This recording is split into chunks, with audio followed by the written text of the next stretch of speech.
RRB, ALP, NTPC, group D में एक chapter से लगभग हर साल एक दो क्वेश्चन आते हैं। अगर आप इन 4 बेसिक कंसेप्ट को समझ गए तो एज के 80% क्वेश्चन बहुत आसानी से सॉल्व कर लोगे। चलिए शुरू करते हैं। आपको क्या-क्या मिलेगा शुरू करने से पहले देख लेते हैं। तो सबसे पहले इस वीडियो में हम लोग देखेंगे प्रेजेंट एज के बारे में। प्रेजेंट एज कैसे क्या होता है, ठीक है। उसके बाद future age, then past age, ठीक है। उसका डिफरेंस इन एज। ये चार चीज को ये चार कंसेप्ट जो अगर आप समझ गए ना, ये चार ही मेन बेसिक कंसेप्ट है। इसी को समझने के बाद 80% क्वेश्चन बना सकते हैं, ठीक है। इसको हम लोग एग्जाम्पल, पीवाईक्यू और शॉर्ट ट्रिक से समझेंगे। और लास्ट में हम लोग देखेंगे कॉमन मिस्टेक। तो चलिए अब शुरू करते हैं। सबसे पहले प्रेजेंट एज को समझते हैं, ठीक है। तो प्रेजेंट एज का मतलब होता है इस समय की एज। जो वर्तमान में जो एज है उसी को बोलते हैं प्रेजेंट एज, ठीक है। तो वर्तमान में जो एज है उसको प्रेजेंट एज बोलते हैं। एक एग्जांपल लेकर समझते हैं। तो एग्जांपल जैसे राहुल की जो एज है, राहुल की एज 20 है, ठीक है। तो राहुल की एज कितनी है? 20 है। तो इसमें क्या है, प्रेजेंट एज का, प्रेजेंट का बात कर रहा है कि राहुल का एज जो है अभी, राहुल का अभी एज कितना है? 20 साल है, ठीक है। 20 ईयर्स है। तो प्रेजेंट एज क्या हो जाएगा? प्रेजेंट एज हो जाएगा 20 ईयर्स। बस इतना ही सिंपल है। अगर क्वेश्चन में प्रेजेंटली बोलता है या नाउ बोलता है या करंट एज बोलता है, एट प्रेजेंट लिखता है, तो वो क्या होगा? प्रेजेंट एज होता है, ठीक है। वो प्रेजेंट एज होता है। तो जैसे अभी हम लोग क्या समझे कि प्रेजेंट मतलब आज, आज प्रेजेंट मतलब आज, आज ये इस लाइन को बस याद रखना है। प्रेजेंट मतलब बोलेगा आज उसका एज कितना है, ठीक है, वर्तमान में। तो एक और एग्जाम्पल लेते हैं कि रवि की प्रेजेंट एज 24 है, ठीक है। तो उसका प्रेजेंट एज कितना होगा? तो प्रेजेंट एज क्वेश्चन में ही बोल रहा है कि वो कितना है? 24 साल है, ठीक है। प्रेजेंट एज ऐसे निकलता है, ठीक है। अब बात करते हैं फ्यूचर एज की। तो फ्यूचर एज क्या है? फ्यूचर एज क्या होगा? अब बात करते हैं फ्यूचर एज की। तो फ्यूचर में क्या है, इसमें जो भी प्रेजेंट एज होगा उसमें प्लस कर देंगे। मान लो कि 5 साल अगर बाद का बात हो रहा है, 6 साल बाद का बात हो रहा है, तो उसका फ्यूचर एज कितना हो जाएगा? प्रेजेंट एज में उसका फ्यूचर एज ऐड कर देंगे तो वो फ्यूचर एज मिल जाएगा। अब बात करते हैं फ्यूचर एज की। तो प्रेजेंट एज में कोई भी एज अगर दिया हुआ है 5 साल 10 साल, उसमें वो ऐड कर देंगे तो फ्यूचर एज मिल जाएगा। तो सिंपल इसका रूल ये है कि फ्यूचर एज निकालने के लिए प्रेजेंट एज में ऐड कर देना है। क्या करना है? ऐड कर देना है, ठीक है। तो एक एग्जांपल लेते हैं कि राहुल की एज 20 साल है। तो 5 साल बाद क्या होगा, ठीक है।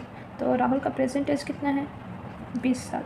उसमें 5 साल ऐड कर देंगे तब हम लोग को क्या मिल जाएगा? फ्यूचर एज मिल जाएगा। तो फ्यूचर एज कितना हो जाएगा? वो 25 साल, ठीक है। एक क्वेश्चन है कि एक ही एज 28 है, 28 साल का एज है उसका, तो 7 साल बाद कितनी होगी? तो प्रेजेंट एज कितना दिया हुआ? 28 साल दिया हुआ। तो फ्यूचर में 7 साल बाद, तो फ्यूचर एज निकालने के लिए प्रेजेंट एज में 7 साल जोड़ देना है। तो 28 + 7, तो ये कितना हो जाएगा? 35 साल। तो जो एक ही एज 28 साल है, 7 साल बाद 35 साल का हो जाएगा। अब बात करते हैं पास्ट एज। जैसे फ्यूचर एज निकालने के लिए प्रेजेंट एज में हम लोग ऐड कर रहे थे, क्या कर रहे थे? ऐड कर रहे थे। उसी तरह पास्ट का, ये पास्ट एज निकालने के लिए प्रेजेंट एज में माइनस करेंगे जो भी वैल्यू दिया रहेगा। क्या करेंगे? माइनस करेंगे जो भी वैल्यू दिया रहेगा, माइनस, ठीक है। यानी सब्ट्रैक्ट करेंगे, माइनस करेंगे। तो एक एग्जांपल लेते हैं कि रवि अभी 20 साल का है, ठीक है। तो 5 साल पहले उसका एज कितना था, ठीक है। तो अभी अगर 20 साल है तो 5 साल पहले, तो प्रेजेंट कितना है? 20 साल। तो पास्ट में 5 साल पहले कितना एज होगा? तो 20 में से 5 माइनस करेंगे, 15 साल का रहेगा 5 साल पहले। तो हम लोग ने शुरू में ही 4 कंसेप्ट बोला था कि 4 कंसेप्ट को पता होना चाहिए। पहला प्रेजेंट एज, दूसरा फ्यूचर एज निकालना, ठीक है। तीसरा है पास्ट एज निकालना, और चौथा पे अब हम लोग बात करेंगे, ठीक है। अगर वीडियो अच्छी लगी तो प्लीज़ वीडियो को लाइक कीजिए और दोस्तों के साथ शेयर कीजिए। अब हम लोग देखते हैं चौथा पॉइंट चौथा जो कंसेप्ट है वो है difference in age, difference in age, ठीक है। एज में जो डिफरेंस है वो इस टाइप का जो कंसेप्ट है। तो चौथा कंसेप्ट क्या है, डिफरेंस इन एज। तो ये रेलवे का फेवरेट कंसेप्ट है। तो देखिए इसका एग्जांपल से समझते हैं, जैसे फादर, ठीक है, फादर सन है, फादर का एज है 40 ईयर्स, ठीक है, और सन का एज है 15 ईयर्स, ठीक है। तो इसमें डिफरेंस कितना है, डिफरेंस जो है एज में डिफरेंस कितना है, 40 में से 15 घटाएंगे तो 25 साल का, ठीक है। तो अब इसमें क्या है, डिफरेंस 25 साल का है। अब इसमें बोलता है, कंडीशन रखता है कि 10 साल बाद, 10 ईयर्स बाद दोनों का एज का डिफरेंस कितना होगा, एज का डिफरेंस कितना होगा, ठीक है, पूछता है। तो इस एक बहुत ही बेहतर ट्रिक को याद रखना है, इस बात को अपने दिमाग में बिल्कुल बैठा लीजिए कि जो डिफरेंस होता है, एज में जो डिफरेंस होता है वो कभी भी चेंज नहीं होता है। एज में जो डिफरेंस होता है वो कभी नहीं चेंज होता है, चाहे वो 10 साल बाद बात करें, 10 साल पहले बात करें, कितना भी कुछ बोलते हैं, लेकिन जो डिफरेंस होता है, एज में जो डिफरेंस होता है दो व्यक्ति के बीच में, वो कभी चेंज नहीं होता। वो क्या होता है, कॉन्स्टेंट रहता है। डिफरेंस क्या होता है, वो कॉन्स्टेंट रहता है, ठीक है। तो यहाँ पे देखो, फादर का एज पहले 40 साल था, ठीक है, 10 साल बाद फादर का एज कितना हो जाएगा, 50 साल। सन का एज 15 साल था पहले, 10 साल बाद उसका सन का एज कितना हो जाएगा, 15 और 10 25।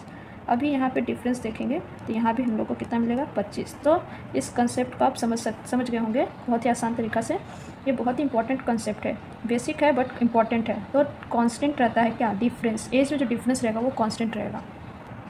तो एज डिफरेंस जो होता है वो कभी चेंज नहीं होता है। इस लाइन को आप एकदम दिमाग में रख लीजिए, ठीक है। अब एक और क्वेश्चन लेते हैं, PYQ टाइप्स लेते हैं। एग्जांपल लेते हैं कि फादर का एज जो है वो 50 साल है और सन का एज कितना है, 20 साल, ठीक है। तो डिफरेंस कितना निकलेगा, तो डिफरेंस निकल जाएगा इसका 30 साल। 15 साल बाद डिफरेंस कितना होगा, क्वेश्चन है कि 15 साल बाद डिफरेंस क्या होगा, ठीक है।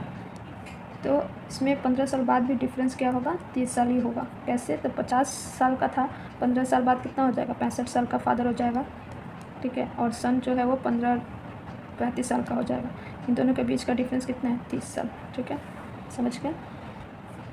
तो आज हमने एज चैप्टर का चार सबसे इम्पॉर्टेंट कंसेप्ट को समझ लिया, जो बहुत ही बेसिक है लेकिन बहुत ही इम्पॉर्टेंट कंसेप्ट है, ठीक है। अब इसके आगे हम लोग नेक्स्ट वीडियो में करेंगे। अभी के लिए आपके लिए एक होमवर्क है कि अगर फादर का एज 42 ईयर्स है और सन का एज 18 ईयर्स है, ठीक है, तो 20 साल बाद डिफरेंस क्या होगा, ठीक है, 20 साल बाद डिफरेंस क्या होगा। इस क्वेश्चन को आप ज़रूर बनाइए और कमेंट बॉक्स में आंसर बताइए, ठीक है।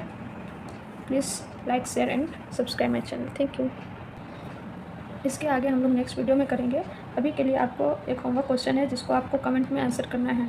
तो अगर फादर का एज 42 ईयर्स है, सन का एज 18 ईयर्स है, तो 20 साल बाद डिफरेंस क्या होगा उन दोनों के बीच का, फादर सन के बीच के एज का डिफरेंस क्या होगा, वो आपको कमेंट में बताना है। कमेंट जरूर करिए और वीडियो अगर अच्छा लग रहा है तो प्लीज़ इसको लाइक, शेयर और सब्सक्राइब जरूर कीजिए चैनल को। Thank you.